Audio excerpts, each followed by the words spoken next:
This is part 6 of our Centipede video series. In this video, I'm going to add some mushroom characters to our game. Basically, we'll just get the mushroom object created. We'll create an array of these mushrooms and we'll display them on the canvas.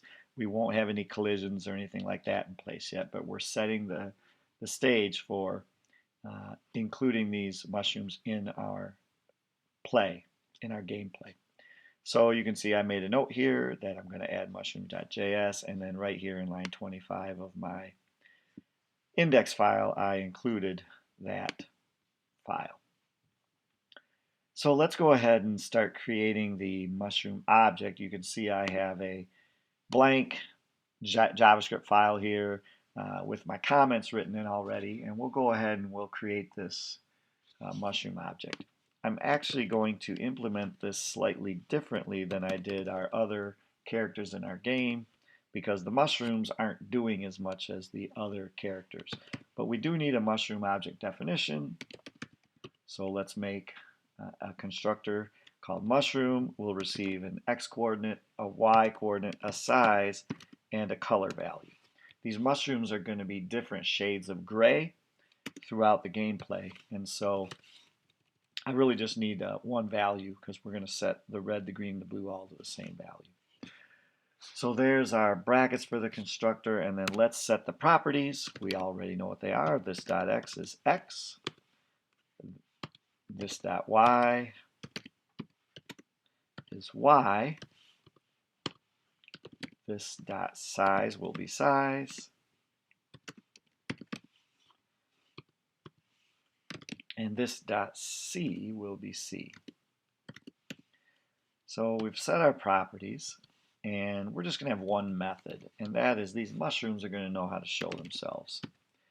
So we'll show the mushrooms. We're not going to need to update these mushrooms. They're not changing on the screen, so that's why we're just including a show method, not a move and update methods. Not the move and update methods that we have for our other objects. So we're simply going to, I decided to set the stroke weight a little thicker. I made that 2. And I made a stroke for these mushrooms so they have a border at 200, 200, 200. So a lighter gray, 200, 200, 195 is what I had. A lighter gray border color. And then we're going to set the fill, and let's make sure that I do fill and not file type or whatever I was typing in the other videos with the autocomplete.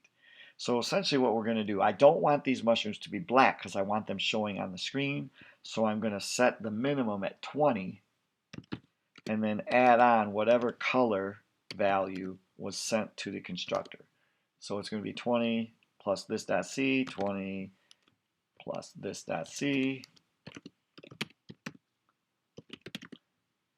Oops, not and. I'm thinking in my head and, but really I just want to write 20 plus this dot C. So even if someone sends us 0, if they send negative numbers, I guess we're in more trouble, but they're going to send us 0 and higher, and then we're going to add 20 to it to make sure we stay above that black color level of 0, 0, 0. Okay, then our mushrooms are actually going to have 2 parts. I'm going to make them kind of look like a mushroom, so we definitely need a circle, which we'll draw with an ellipse. And this is simply this dot x, this dot y, that's the location, and then this dot size, this dot size. So a circle of the appropriate size at the appropriate location. And then I'm going to put a little sort of a bottom to the mushroom on with a rect. And you'll see what happens when we draw these. Oops, not reflect, just rect. I'm going to move it slightly to the left of our center line by 1/3.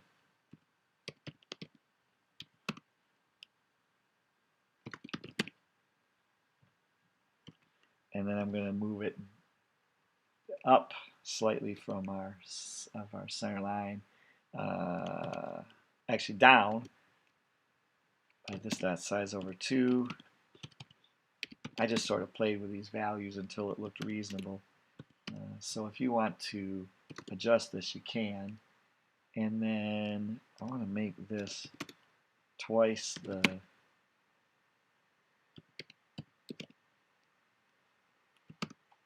for the width. It's going to be 2/3. Since I slid back 1/3, I'm going to move over 2/3 to get me to the other third. And I decided these were 7 tall. And that seemed to make a pretty good mushroom character. We can tweak these measurements if you don't like the way they look, but let's get some mushrooms on the screen and we can argue about what they should look like later. So that's the gist of our mushroom object. Not much there. We simply apply the properties, which are the x and y position, the size, and the color, and then we write a show function to draw each mushroom on the screen. That's all I'm going to have in this mushrooms.js file. The rest of our code will go in game.js. And in game.js, I'm going to start in my setup. And I'm going to go down to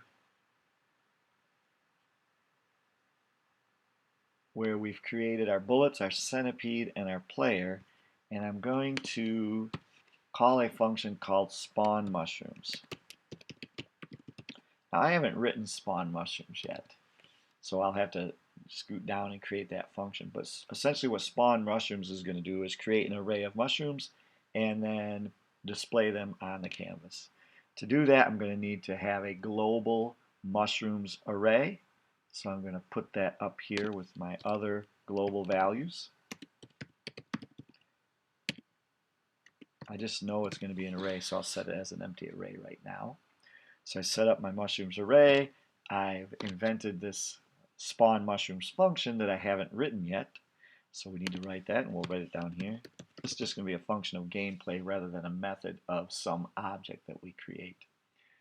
And spawn mushrooms, the job of spawn mushrooms is simply to run through and create a bunch of mushrooms.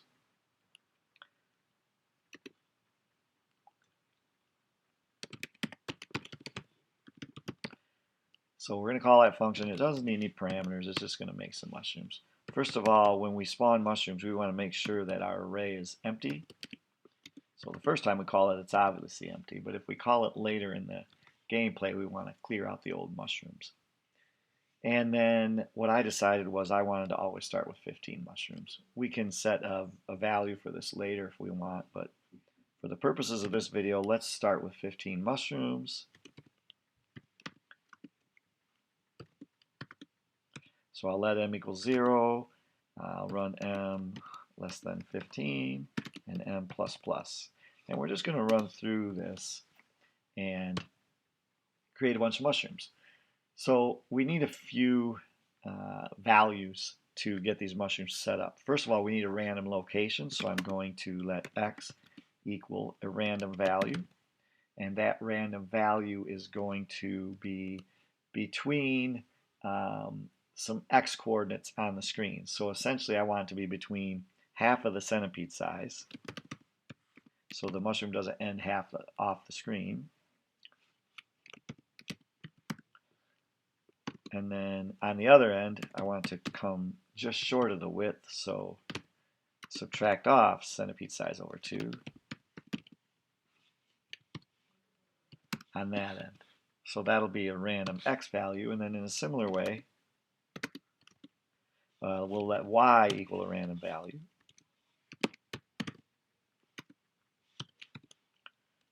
And we'll throw the mushrooms on the canvas, but I don't want them to go all the way up to the top where I've got other things going on. So we're going to start those 4 centipede heights down. So I did 4 times centipede size. So they don't fill up at the very top of our screen. And then at the bottom we want to H-E-I-G-H-T. Let me spell that right. I want to be 4 centipede sizes away from the bottom of the canvas. So I'll put that in here. Okay, so we've got our random x and y values here. But here's the thing. We do not want our mushrooms to spawn on top of our player. So I need to double check and make sure that this new location that I created randomly isn't on top of my player. So I'm going to write a quick while loop here, and I'm going to put a comment in here. Make sure they don't spawn on the player. Okay, so I'm going to put a random, not a random, I'm going to put a while loop in here. And as long as they are spawning on the player, we need to respawn. So we'll check the distance between xy and player x, player y.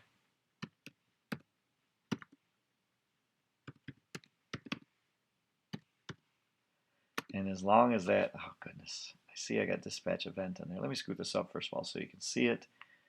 I'm trying to rush and I'm making a bunch of mistakes here. Dist, how hard is it just to put dist? All right, we'll check the distance between the values we just created and our player's location.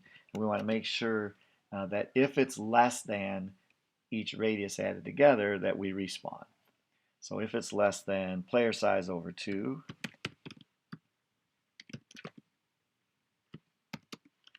plus our centipede size over 2. Now the reason I'm putting centipede size over 2 is the mushrooms are going to be the same size as the centipedes.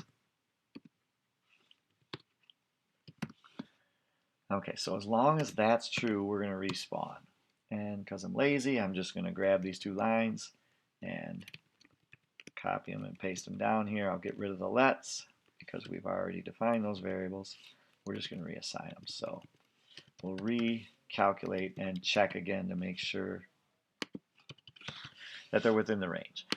If they're not spawned on a player, then we're going to go ahead and push those onto the array. However, the number of mushrooms that we push onto the array is going to depend on what level we're on. So what I mean by that is we're going to layer these mushrooms on top of each other. In the first round, in the first level, a mushroom is 1 mushroom in terms of thickness. In the second round, we're going to actually overlay 2 mushrooms. So when we start making our collisions with our bullets, it takes 2 shots to eliminate the mushroom instead of 1. And that's how we'll simulate that it takes longer to kill off the mushroom. So in the first round, we just put one mushroom down. In the second level, I should say, we put 2 down on top of each other. If we make it to level 20, we'll pile 20 mushrooms on top of each other. So it takes 20 bullets to eliminate them. And so to accomplish that, all I need is a for loop. And I'll just cycle through our levels. If we only have 1 level, it won't take very long, because we'll only have 1 thickness of mushrooms in that particular canvas level. All right, so we'll run through the levels. We're going to pick our color, and our color is going to be a multiple of our level. In fact, I chose 45. So in level 1, the color is 45. In level 2, the color is 90, and so on. So we'll set our color. We're going to constrain the color because we want to keep it between 0, which I mentioned earlier, which is really 20, and 205. We don't want to go higher than 205. We don't want to make them pure white. And once we get that color variable set, we're ready to push this onto our mushrooms. So I'm going to push them on, and I'll make a new mushroom. Oops, spell it right. Scoot this up so you can see it a little better. That mushroom is going to receive the x coordinate, the y coordinate that we created randomly, his size, which we are just going to match to our centipede size. So we'll match it to the centipede size, and then we'll send that color value that we just generated. Okay, so we've just spawned a bunch of mushrooms, 15 to be exact. All right, now that we have the mushrooms created, we need to get them onto the canvas. So each mushroom already knows how to show itself, but I now have an array of mushrooms, so I'm going to just write a quick little function to display those mushrooms, all of them that are in the array. So we're going to call that show mushrooms. This is just a function to help out our gameplay scene. We'll just run for let m equals 0. M will be less than the length of mushrooms, so mushrooms.length. And we'll M++ this, so we can cycle through all the mushrooms. And then we just tell it to show each mushroom. So mushrooms, array, the index is going to be M, and we'll call the show method. Okay, mushrooms.show. All right, so mushrooms know how to spawn themselves now, and they know how to show themselves. We just need to add them to our gameplay scene. And we'll do that right after we do player update. What's it called? Show mushrooms. Come on, man. So I'll call that show mushrooms function that I just wrote. Okay, let's save this thing. And let's just see what's happening here. First of all, let me show you what it's going to look like when we're done with this. I guess I should have done this earlier in the video. So if all goes well, this is what you're going to see, right? And right now my character runs through them and the bullets run through them. We haven't done any collisions yet, but that's what we like to see. That's a completed project that I did earlier. This is the actual code that we just wrote, right? This is what we had in part B of part 5. And what I'm going to do is refresh this, and let's see if those mushrooms populate the screen. And we've got errors. You guessed it. So let's check out our errors. Where's our console? Here it is. Okay, so mushrooms.js 4 and then game.js 58.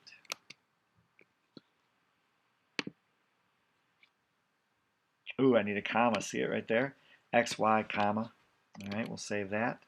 And actually, let's see. Well, let me look at 58, but I think that probably solves our problem. What does it say my error is in 58? I got a parentheses issue.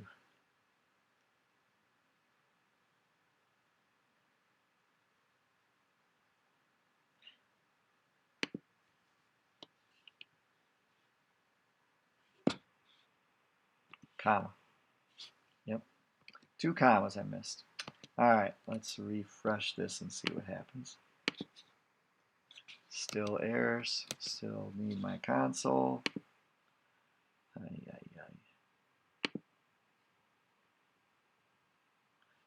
JS63. Another video where I'm making too many mistakes because I'm not putting commas in. How did I not have a comma there? Alright. Oops, now I just introduced another error. Let's say it again. Trying to rush. And what do I do? I want to refresh this thing and see if we get our things in. Another one. Talk on it. It's one of those nights.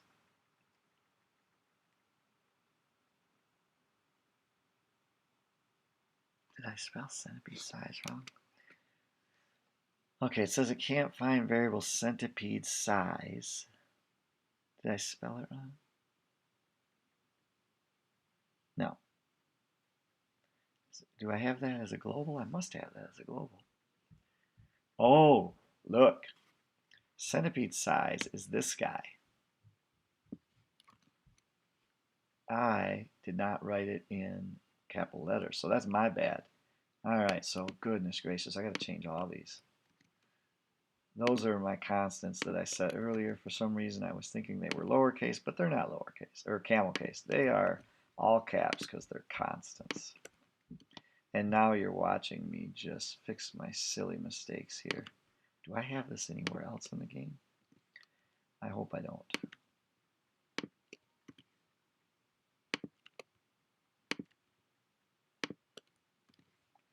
Sorry.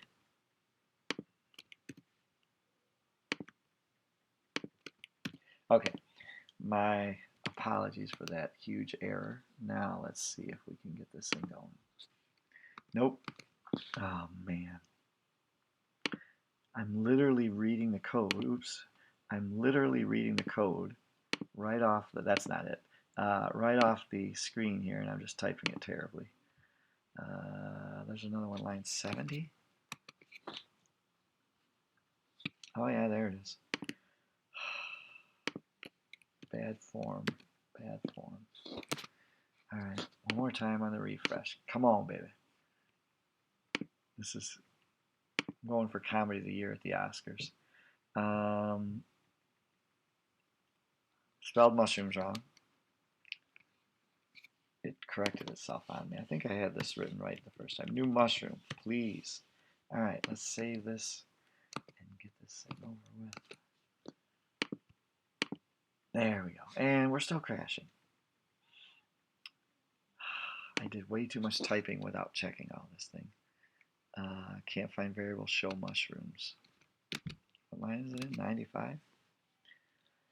You're getting an education in... Okay, so there's show mushrooms. Oh, see what I did there? Spelled this wrong.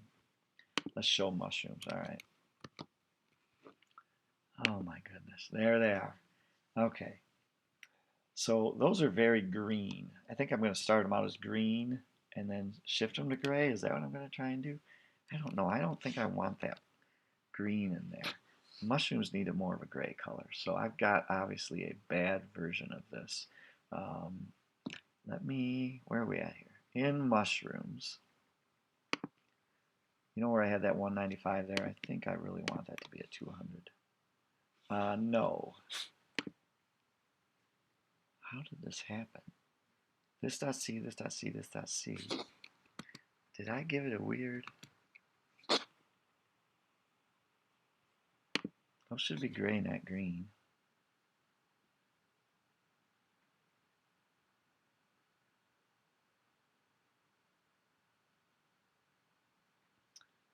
Oh, this is frustrating me right now. I'm going to have to pause the video and figure out why they're green. They should be the same color as the other ones. So those are green. These are obviously not green. They're like very light gray. Yeah, they're supposed to be that color. So I made a mistake somewhere with my fill. And I'll have to fix that. I also got to turn off the stroke there. All right, stopping the video. I'm going to make some corrections and I'll come back and finish this off because I don't want you to watch any more of my errors. Stay tuned. It has to do with how I set this variable c here. When you constrain a variable, you have to tell it what variable you're going to constrain and then enter in the left and right values. So I should have had constrain c, 0, 205, but I didn't. I had just 0, 205. So that was my first mistake. And I don't know if you noticed or not, but in the video there, I had that gray stroke around my score and my level and my lives at the top of the screen, and I don't really want that, so I'm going to throw a no stroke in right here, and that should take care of that. So let me save this, and now when I refresh, if everything goes according to plan, we won't have green mushrooms, and I'll have the right outline there at the top. Actually, it looks like I already fixed that there, but let's refresh this. There we go. Now we've got the correct mushrooms. They're showing correctly. As the levels move on, we'll lighten the color, right? Because it has to do with a multiple of the levels. And so those mushrooms will get lighter gray as the levels progress. Now, these darker mushrooms will still be under those. The other thing that's going to happen is when we shoot our centipede, those nodes will spawn into mushrooms, and we'll have to eliminate those as well. Okay, so we had a few issues, obviously, in my typos and errors, but got that figured out. And part 6 is now done. We'll have to, in part 7, obviously, input the collisions for these mushrooms as well as the layers of mushrooms. So you'll see that as we go through the levels. So for now, let's end this disaster of a video, and then we'll give you the code so you can get this part running and submitted before we move on to that part 7, which is actually going to be our last part. And then from there, you will be adding your own features. So if you need me, you know where to find me. In the meantime, take care.